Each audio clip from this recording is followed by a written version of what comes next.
ડાંગમાંથી સમાચાર મળી રહ્યા છે. ચેતના સંસ્થા દ્વારા આરોગ્ય કાર્યક્રમ અંતર્ગત સુબીર બ્લોકની આંગણવાડી કાર્યકર આશા અને એએનએમ બહેનોને જીવનના પહેલા 1000 દિવસોમાં પોષણનું મહત્વ સંદર્ભ સંચાર અને પરામર્શ વિષય પર તાલીમ કરવામાં આવી.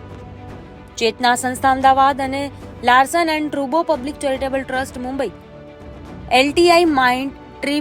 બેંગ્લોર ખાતે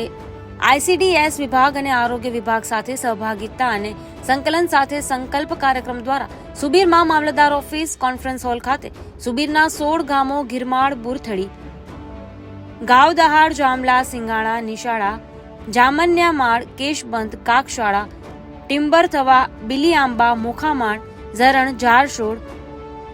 કાંગરિયામાળ અને હનવતપાડામાં તારીખ 20મી નવેમ્બર 2024 થી 22મી નવેમ્બર 2024ના રોજ તાલીમનું આયોજન કરવામાં આવ્યું હતું. આ તાલીમ દરમિયાન આંગણવાડી કાર્યકર બહેનો 27, આશા બહેનો 18, એએનએમ બહેનો 6 અને સીએચસીઓ 4, આમ કુલ 55 બહેનો તથા